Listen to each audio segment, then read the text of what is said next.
Okay, calm down. What now is the off-ramp? Is there one? No. The smart people in Washington are beginning to say, oh, nobody's going to win. It's just impossible. But that's not true.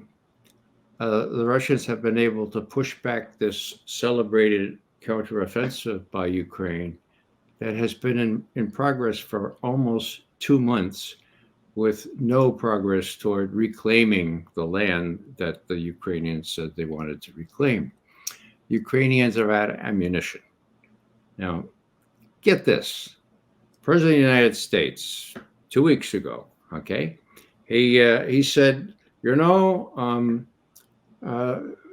Ukrainians are running out of the shells we need for the 155 millimeter howitzer, and so I asked my folks, well, why don't we give Mars? And they said, oh, we're real low on them too. So we found on the lower shelf here we have these cluster munitions, and so maybe we'll give them the cluster munitions. Okay, now cluster munitions are bad enough, Katie. What happens when the Russians use their cluster munitions, which are far more sophisticated and plentiful? And then we say, well, what's on nothing on these bottom? Oh, that top shelf has the one with the lock on. Oh, those are the mini nuclear weapons. Okay. And so let's use one of those. Do you think that these guys are smart enough to realize that will blow all of us to bits? I don't think they are. And you have the president in this frame of mind, to the degree the mind works anymore, where he still thinks that the U.S. he quotes Madeleine Albright saying the U.S. is indispensable, that the U.S. is just able to do all this. I have a quote here from something he said just this past Sunday, which was not publicized. It was at a small meeting up in Maine. It speaks volumes. It's 3 sentences or so. May I read it to you? Yeah, of course. Yes, please. Okay. He refers to Madeleine Albright, saying that she talked about us as the essential nation. Of course, she did. It was actually, the word was indispensable. Okay. Then he says, now the world is falling apart, though, and who could possibly bring the world together? Biden asked. This is a quote.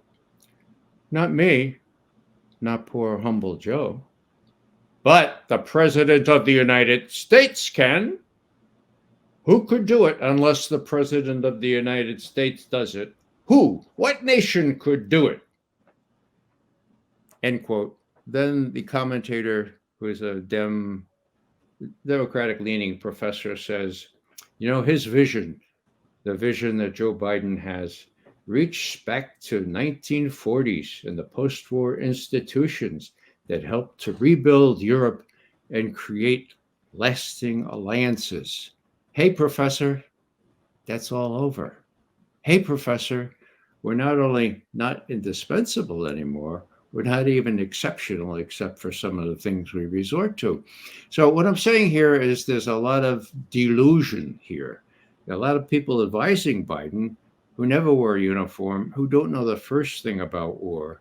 And the net effect of this is that if I were Putin, that was my job, to put myself in the position of a Soviet or a Russian leader. If I were Putin, I would say, my God, these guys don't know anything from Shinola, right? And they're going to tell Biden what to do on strategic matters once they know they're losing in Ukraine. And besides, now, this is a big besides, okay? There is a personal stake in this.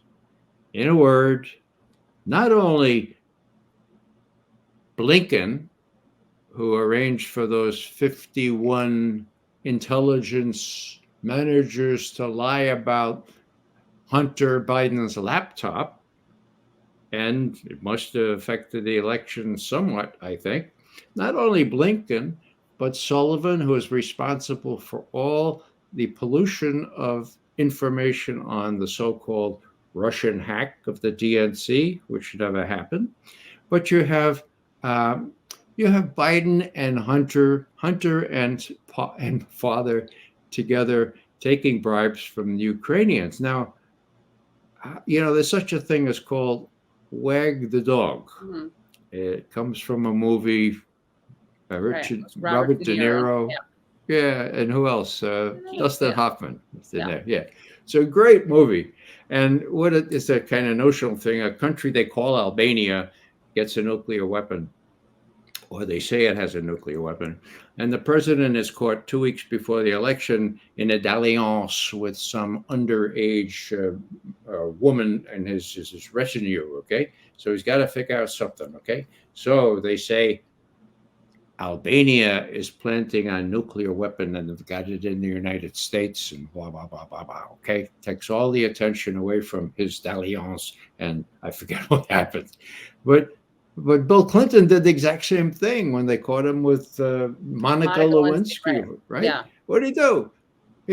He sent cruise missiles to obliterate a pharmaceutical firm in Sudan. Right. Why? Oh, because Al Qaeda was somehow Al Qaeda was. Okay. So my point is simply this: if these guys have a personal stake in not letting Donald Trump win, or not being put in jail no matter who wins, Bobby Kennedy, then they're going to pull out all the stops. And if I were a Russian leader, and I try to put myself in their shoes, I said, my God, they have not only this no sense of war, no sense of what happens if they do a little bitty nuke, but they have a personal stake in making sure that they, as long as it takes, they take care of Ukraine.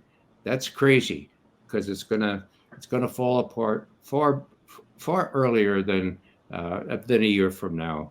Mark my words. There's actually a super chat question that's related to what you're talking about. The analytical failure says, fantastic guest, Katie. If you could ask if he agrees with John Mearsheimer that U.S. leadership is acting out of stupidity more than cynicism. UA. UA, I guess maybe that's the Ukraine. Mearsheimer is the best.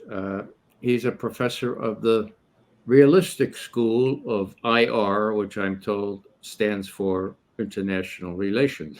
I never took any courses in IR. My whole career was as a specific realist school. Right. We dealt with real facts. Right. Okay. And he's a real politics guy. Yeah. So when he talked about, how when Mearsheimer says, well, these guys are stupid, that's only, and I like Mearsheimer, I agree with him, but it's more than stupidity, it's arrogance, it's hubris. These guys all come from the best school. They have well-heeled shoes on, they're just like the brightest, the best and the brightest that were written about got us into Vietnam. They're all out of these Ivy League colleges. They know best what's best for America. It's crazy. So they're arrogant. And one symptom of how the Russians look at this came in an interview that Putin had back in October of last year at Valdai. That's a discussion club. He was asked. It didn't seem to be a canned question. He said, "They said, well, Mr. President, how do you look at the U.S. leaders taking on China at the same time as they're taking on us in Ukraine?" And Putin looked at him and he said, well, I used to think that there had to be some sort of subtle logic to this, but I no longer think so. I think they're crazy. Crazy. I think we attribute it to arrogance and a feeling of impunity, period and quote. Now, I happen to agree with Putin on that, but it doesn't matter what McGovern thinks, for God's sake. It matters what Putin thinks. And when he's talking to his generals, and the generals say, look, we're not interested in American intentions. We're interested in their capabilities, and they could wipe us off the earth if they use their strategic weapons. How do we deal with that? How do we deal with medium-range ballistic missiles in Poland and Romania? So Putin has to tread this very fine line. He's got to say, well, look, these guys may seem crazy in the way they act, taking on China, and it is crazy. Same time they're taking on us. And then, sort of speaking from this arrogant, sort of hubristic kind of point of view. So we need to keep our powder dry.